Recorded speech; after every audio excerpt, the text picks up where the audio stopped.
আপনারা দেখছেন জবর খবর, বাংলার স্পন্দন।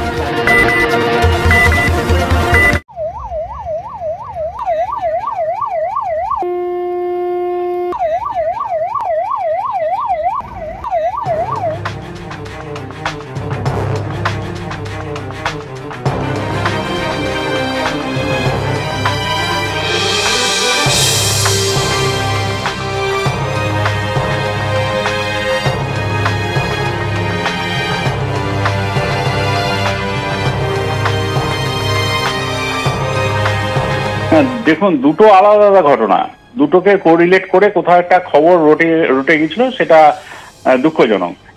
অঙ্গদ এক্সপ্রেস যেটি আসানসোলের দিকে আসছিল, সেটি জামতারার কাছে কোনো কারণে একটা রিউমার রটে যে ওই ট্রেনে আগুন লেগে গেছে বা কিছু হয়েছে, সেই জন্য এসিপি হয়, ট্রেন পুলিং হয় এবং ট্রেনটি দাঁড়িয়ে যায়। এবার অপোজিট ট্র্যাক মানে পাশের ট্র্যাকে ডাউন লাইনে দুজন মানুষ হাঁটছিলেন, তারা রান ওভার হন। তো it is not related at all. দুটো ঘটনাকে মিলেমিশে একটা রটে গেছে যে এই অঙ্গদ এক্সপ্রেসের মানুষজন ওখানে রান ওভার হয়েছে। নো, অনলি দুজন মানুষের রান ওভার হয়েছে, তারা অন্য লাইন দিয়ে হাঁটছিলেন। পাশের যে ট্র্যাক, সেই ট্র্যাকে একটি ট্রেন আসে লোকাল উল্টো ডিরেকশনে এবং তারা রান ওভার হয়ে যায়। আমরা রেলওয়ে তরফ থেকে একটি 3 মেম্বার কমিটি গঠন করেছি যারা এটা এনকোয়ারি করবে। एक रेल हादसे में लगभग 3 लोगों की जान गई है और कई लोग लापता हैं, ऐसी सूचना मुझे मिल रही है।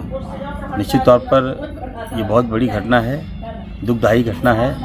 इस घटने से मैं काफ़ी मर्माहत हूँ, लोग हमारे सदमे में हैं।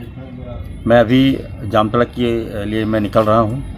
मैंने जैसे ही मुझे मालूम चला, मैं तुरंत जिला प्रशासन और रेलवे प्रशासन से मेरी वार्ता हुई और मैंने युद्ध स्तर पर वहाँ पर काम करने को कहा है, मदद करने के लिए कहा है। घटना घटी, क्यों घटी, कैसे घटी, किसकी लापरवाही है, इसकी जांच करने का भी मैंने निर्देश दिया है।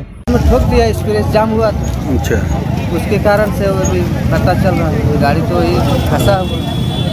कितने लोग होंगे?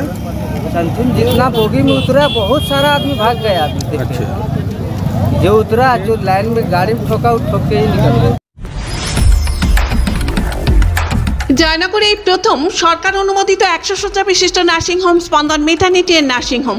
এখানে 24 ঘন্টা আইসিসিউ, এনআইসিউ, ডায়ালিসিস ও সকল প্রকার মাইক্রোসার্জারি, ইউরোসার্জারি সহ অত্যাধুনিক সিয়ামযুক্ত মডিউলার অপারেশন থিয়েটারে স্পাইন, ব্রেন ও অর্থোপেডিক রিপ্লেসমেন্ট সার্জারির সুব্যবস্থা আছে। এখানে সম্পূর্ণ বিনা ব্যয়ে Swasthyasathi, West Bengal health scheme ও অন্যান্য মেডিক্লেমের চিকিৎসা অপারেশনের সুবিধা পাবেন। Spandan maternity and nursing home, NABH accredited hospital, থানা ক্রস রোড, জয়নগর, মজিলপুর, দক্ষিণ 24 পরগনা। যোগাযোগ 0321822850 ও 9732607328 এবং 9647346036।